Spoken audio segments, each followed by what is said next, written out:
Welcome to another video. We're on the next part of the HSAE, which is taking apart the engine for the new cylinder and piston.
So got that off now.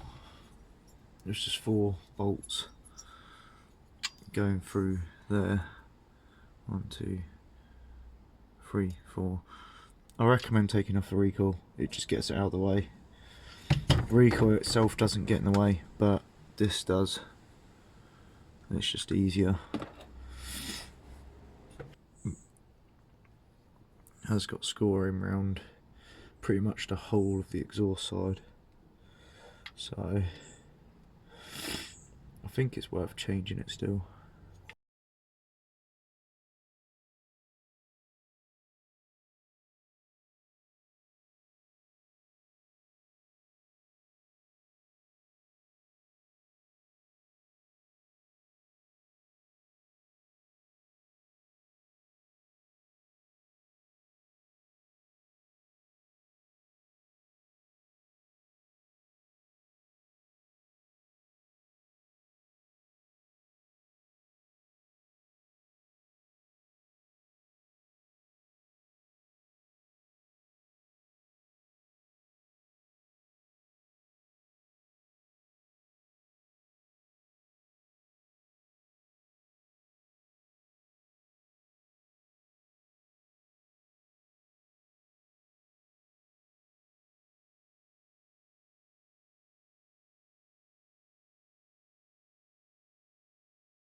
Right, so I've cleaned that up. All I've done is swirl out the crankcase with some fuel, let it sit for a minute, then just blew it out of the compressor, and I just gave this a good clean on top of here. So that's all ready for the kit to go on it now. So next video on this, or next part of the video, will be when the piston kit has turned up and the carb. Right, we're back on the HS80 engine. We've got new cylinder and piston kit, new gasket, new carb for it, and all sorts of other bits. I'm going to start with this and then move on to the other stuff. So got it all out. First thing I normally do is compare them. Make sure all the holes are in the right place, make sure everything has threads, make sure everything's the same.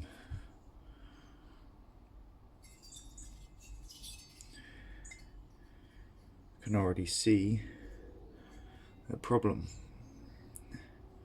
This has happened to me a few times as well. There's no threads in these holes.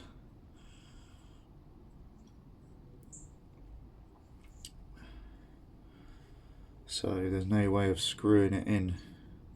These ones have threads, so I'm going to have to put some threads in there now.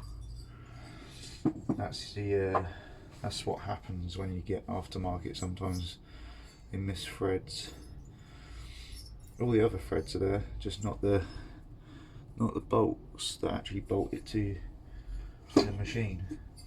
They're for actually bolting it to the machine, to the rest of the engine. So we're going to have to put some in there. So I'll get my tap and die set out. So what I've got here is I've got my tap and die set, and I've found the tap that fits the screws. Now sometimes you can use this and you hold it against the screw and this will indicate what tap to use, but sometimes I find it best to just hold the screw next to the tap, line up those threads, and then check the thickness of it against the tap. You can normally work it out just from doing that. And normally what I do is I don't do it all by hand. Sometimes they're quite hard to start off. I normally put it in the drill and I very slowly start the hole. Then once the hole's been started, I then turn to using this. And normally you'll go sort of a full turn and then half a turn back to pull the chips out, but because this is a through hole, you can just go until it goes through. So, and then just back it out. You will know if you've got the threads right because it will just the tap will just back out.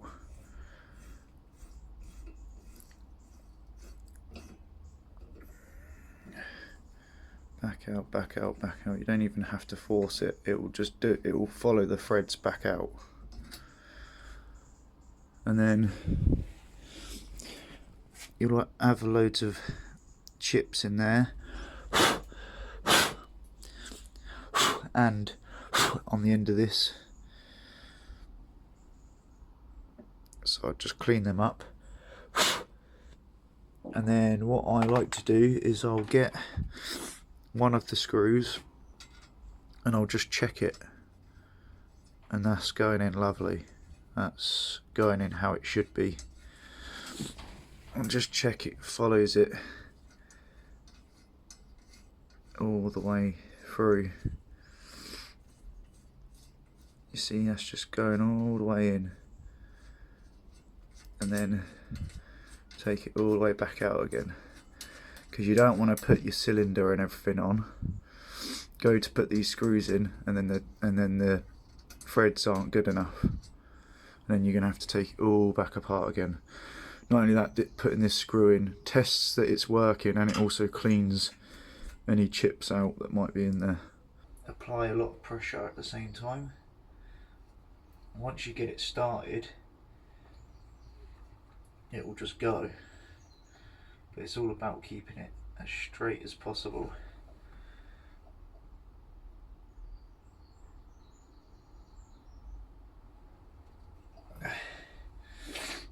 It's the first few turns that you've got to be careful with. After that, it will just kind of find its way in.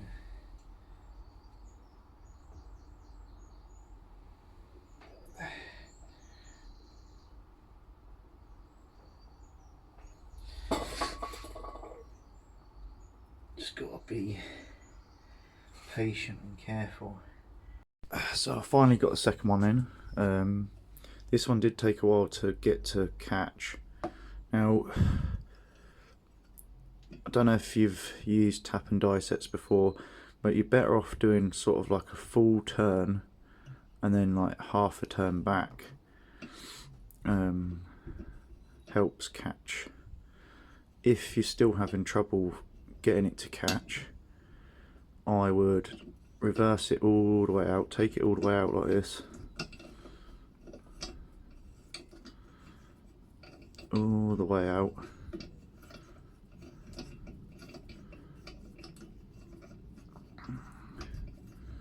and then I would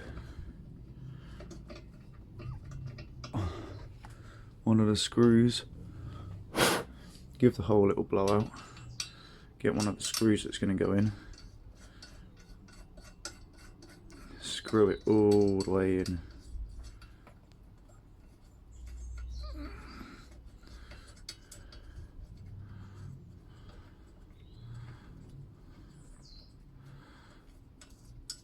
There we go. You'll kind of feel it help cut the threads back in. And then take it all the way back out again. So I did that when it was about half cut. I just went in as far as I could with the screw and then took it back out and then blew it out and then carried on cutting the threads, and it was fine. So on this fresh one, what I found the best way to do them is I've come in really slowly with the drill, only a few threads, and then take the bit off the drill and then start it by hand. And what all that does is it kind of helps you start it off. See, you've got a few threads in there already. It helps you start cutting them. So now I can easily get that. It's already started off. I can almost turn it in with my fingers. So I'm just going to get these other two done and then go from there. Alright, so that's all of them with threads in now. You know, sometimes you order cylinders and they don't have threads in them, and you have to adapt and put them in yourself. But yeah, perfect example of why you need certain tools laying around. I'm not sure how much this set was, but we do sell them in our online store. If you head over to RJWGARDENSANDMACHINERY.com, we sell these in our store. I recommend buying one if you're doing this sort of work. So just starting to reassemble, and this is how your rings go on. See that little pin? Those bits squeeze together like that. So there's another pin there, that's where the top one goes.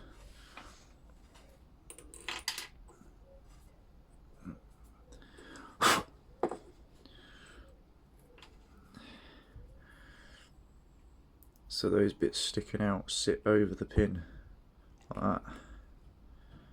so that when they squeeze together they can go over it. So I'll get them on and I'll show you what I mean. So that's what I mean. That locator pin sits like that, and the rings go up to that point, and then when you squeeze them together they sit within it like that. So those pins have got to be like that no matter what. So when that squeezes together, those pins have got to be in that space.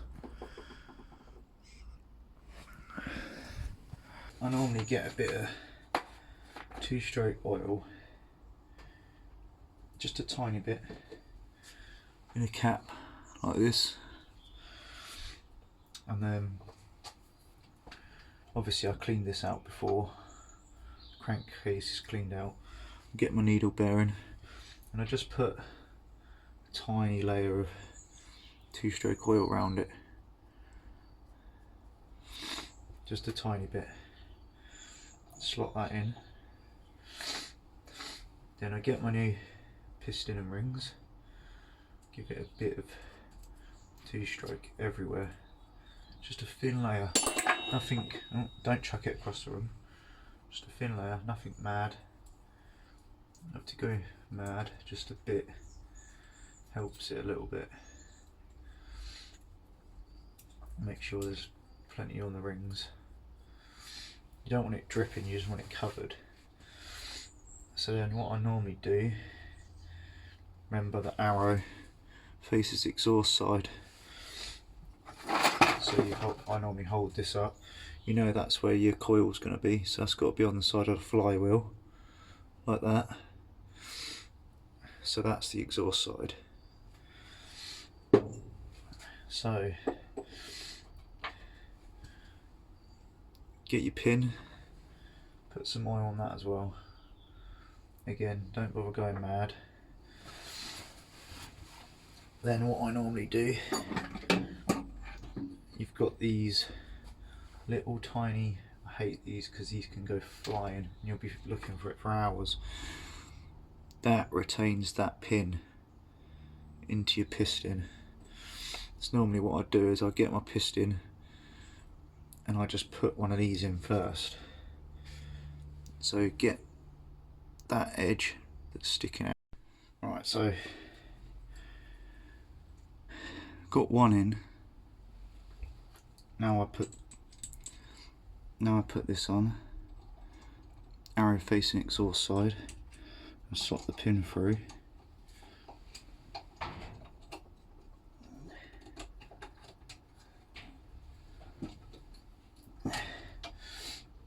So that's all on.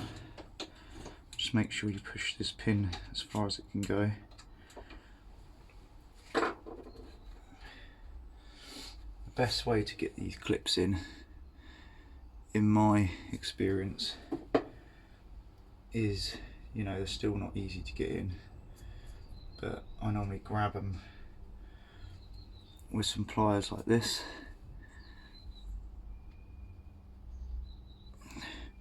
Try and grab it right at the end if you can,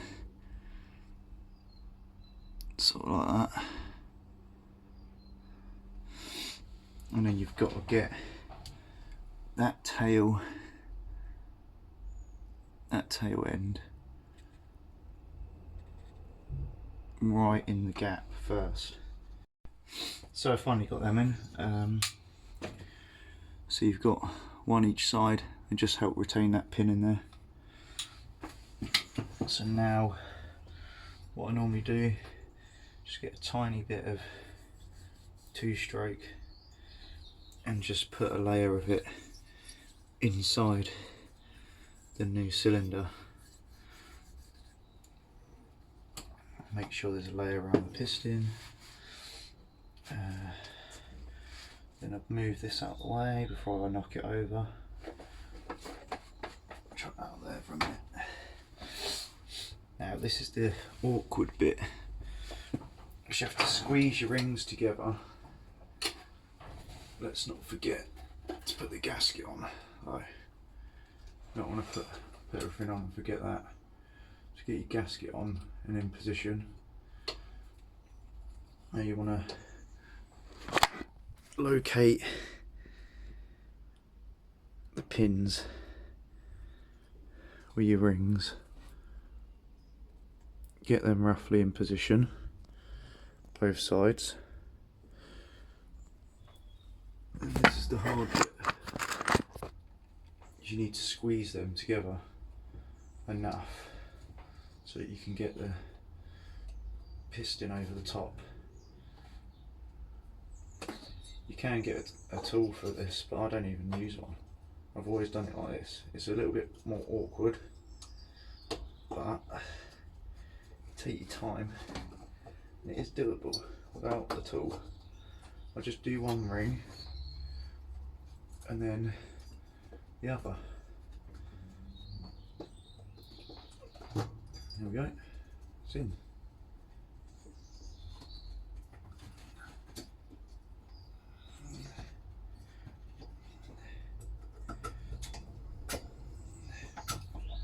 There we go, that's on. And you just hold this, push this right down. It can be a little bit awkward. There we go. There we go. Until it's sat right down in that gap. And then what you want to do, hold the cylinder down, turn it a few times, make sure that's moving freely. That's how you know you've got it right. So now, got to get these screws back in, the ones that we were helping tap it earlier. They've got to go in there. It is awkward, this bit. It's the only thing I don't like about the Stihl equipment is getting these screws back in down there. So let me just pick you up so I can show you what I mean.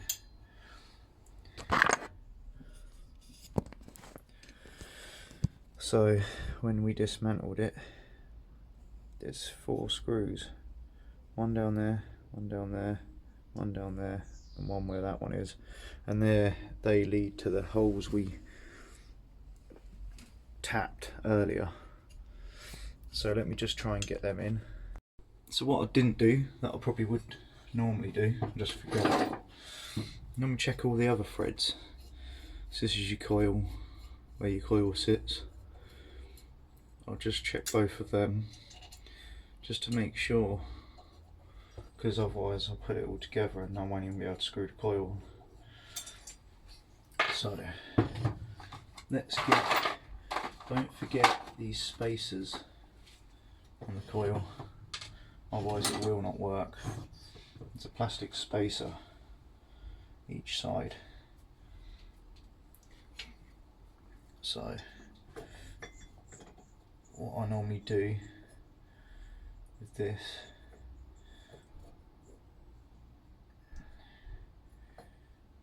to get it sat in the right position, get these on there. Pretty sure the spacers go behind. I'm sure they do. Yeah, they do. Spacers go behind. So it's got to space it off of this. So I get the screws in, if I can.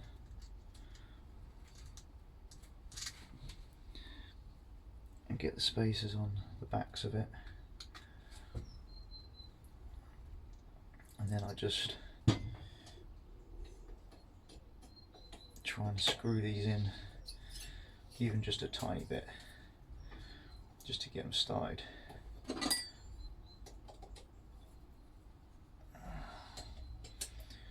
Just to, that's it, just to get them started on. Same with this one, just get it on like that.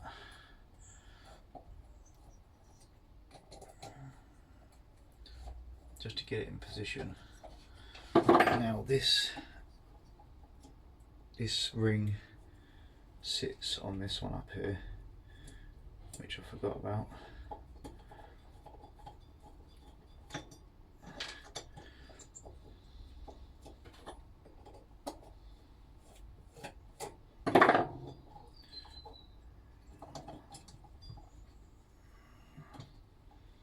What I'm going to do is take this off. Right. So that's how it sits.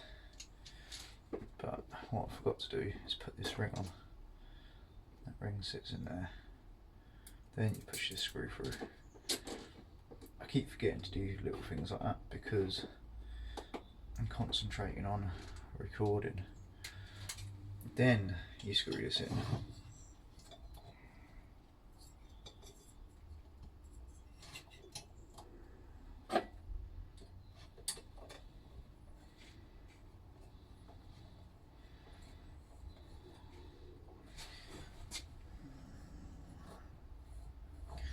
Just get that, not tight, but just screw it up, button it up for now. You can sort it out later. Once it's on there, it can. What I normally do is lift it right up. Lift it right up when you got it to this position. Tighten it right down so it can't move. This isn't the way most people do it. This is the way I've always done it. Business card. Line up your magnet with your coil, like so. Slot a business card under there. You can use a feeler gauge, obviously. Most people just use a business card. I think it's just easy, quicker, easier. It's more bendy. Then you just undo your screws, if I can. Undo your screws,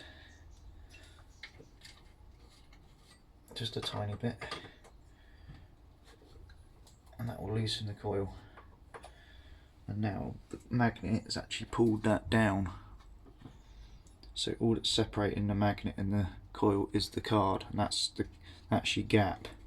So now I hold it down instead of up, re-tighten it back down, nice and tight. Don't over tighten it, but just nice and tight, nice and snug. And both screws nice and snug down. And just pull this out, and there you've got a perfect gap there. You can almost not even see it.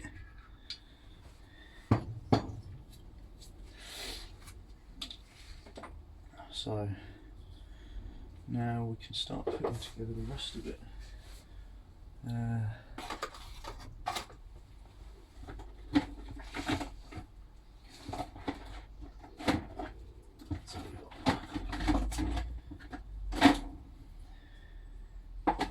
This is the gasket for this side. It is, isn't it? Yep.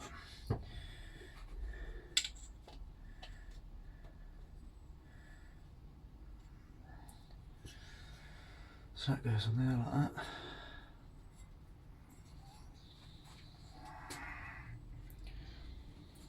And then we have this plate. Now in the back of this plate you've got 2 hex nuts. Make sure they're in there, because that's how you screw the carb in. That's what the carb screws into. So make sure they're pushed in. On the back of it here, look, you've got 2 nuts. That is what attaches your carb. So now we need to get 2 screws for this, which I think is them. Right, it's probably not them, so not long enough. They're quite short. Must be these 2 instead. One's longer than you are. Might be them too. This is why normally you leave screws where they are, because you'll never remember which one was what. See, one of them nuts just fell out then. It can't, it's got to stay in there. So probably going to be best to do this upright, so those nuts don't go anywhere. So just get one screw in just to hold it. That's gone in. See, look, one of the nuts fell out and I didn't even notice. You've got to make sure they stay there, because that's how your carb's going to attach. Don't like staying in there.